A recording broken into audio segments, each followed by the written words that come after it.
In many strategy games, one of the most important concepts is gathering information, and League is no exception. Being able to deny your opponent information is just as important as getting information on them, that is to say, very important.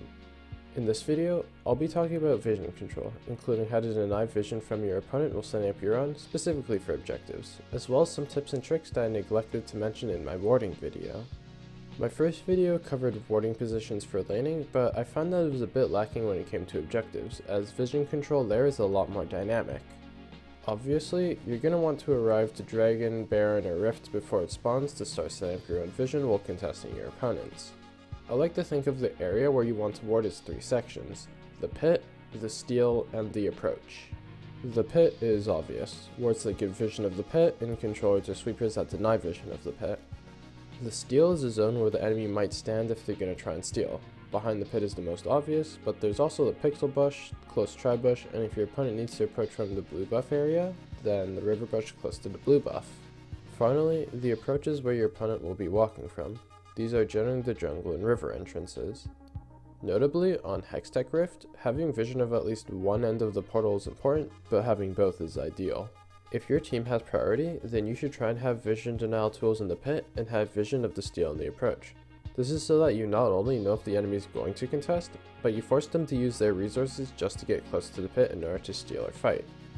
If you're on the team that fell behind, then you're going to need to dedicate more resources getting your vision into the pit so that you can contest the dragon. You won't have the luxury of getting vision into the approach zone, as the enemy is more likely to catch you out, or they might already be on the dragon, which puts a lot of time pressure on you. Having your vision denial tools in the steal zone is more important than the pit so that the enemy can't poke your jungler out as easily. Now, let's talk about sweepers and controllers for a bit. I'm sure you already know the basics of what they do, so I'm going to talk about some of the strategies behind it. Obviously, you want to deny vision of the pit, but it's not always best to use a control word. Let me explain. Sweepers last for 10 seconds, and you'll usually have two.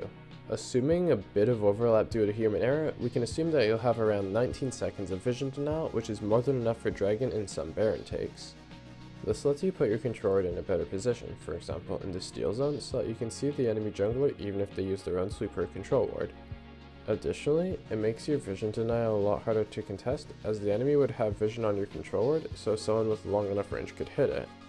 Next, oftentimes you'll see players in high MMR brackets placing their control ward in places that might seem odd.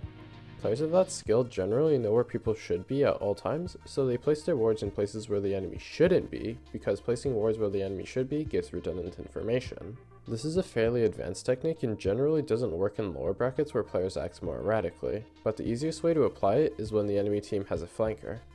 Placing wards in places where the enemy shouldn't be, but a flanker might be, can cause some embarrassing moments for that person. A couple of extra notes. I didn't know about this ward in the Krugs bush when I made my first warding video. You might look at this ward and think, why would you ever place this ward? Here's the theory. You place it at around 5 minutes and you can check the Krugs level. If it's level 1, then you know the enemy jungler never took them. If it's level 4, then they took them during their first clear. If the Krugs aren't in the pit, it means that the enemy jungler took them on their second clear. This is a somewhat high skill cap ward, so it might be better to place them in a more traditional spot that gives easier information. To conclude, warding objectives can be simplified into 3 zones: the pit, the steal, and the approach. If you're the one starting Dragon, then you want to deny vision of the pit while having vision of the steal and the approach.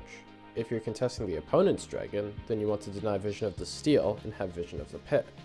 I'll see you soon, and as always, thank you for watching.